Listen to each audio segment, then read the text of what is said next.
Everyone has a first time for something. Today I'll be sharing the story of the first and the second time I ever took a train. I was going to be working a summer job at Glacier National Park, and I had no car and I don't like riding on planes.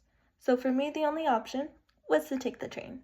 I had spent all night pacing around my room and having nervous breakdowns until finally at 5 a.m. on a gloomy Tuesday morning, March 6, 2025, I decided to start packing. Thankfully, my boyfriend was around to help me, and I was able to be ready by 7 a.m., which is when my friends were picking me up to take me to the station in Los Angeles. It was about a 2-hour car ride, and when we got to the station, it was huge, so huge that we ended up getting lost for 30 minutes, but we eventually found my terminal for the Amtrak Coast Starlight 14. It was my first time on a train and my first time traveling alone, and I was anxious, scared, nervous, excited, but mostly excited. I was able to choose my seat, and as I boarded the train, I left my bags downstairs and made my way up the narrow staircase to my window seat on the right side of the train. The seats were spacious with recliners, footrests, overhead lights and fans, and even outlets. They were fancy. I sat in my seat and anxiously waited for the train to leave, and leaving LA there wasn't much to see.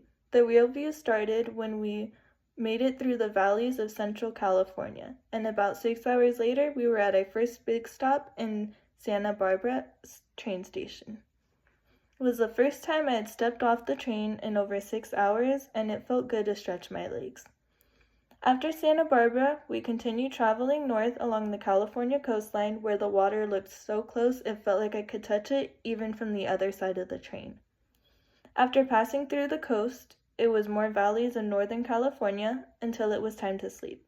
I slept on and off through the whole night and woke up with the sunrise shining through the foresty trees of Weed, California. There was only 4 to 6 more hours to go until the last stop for this train at Portland Union Station in Oregon. After a 30-minute layover, quick video call with my boyfriend in the simple and spacious Portland station, it was time to board the second train, the Empire Builder 16.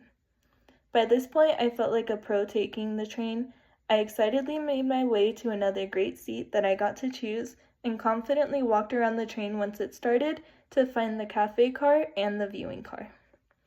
I spent the evening in the viewing car, watching the sun set over the glistening waters of a Washington river until it was time to sleep again.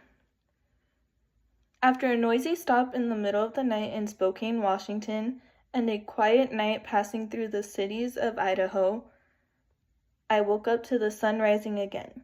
This time, it was over the waters of Whitefish, Montana.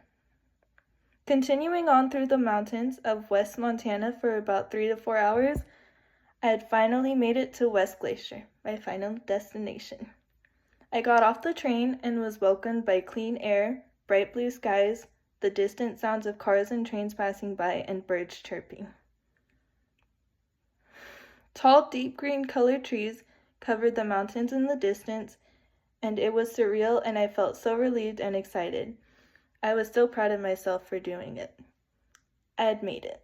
Everyone has a first time for everything, and my first time on a train was better than I could have ever imagined it to be.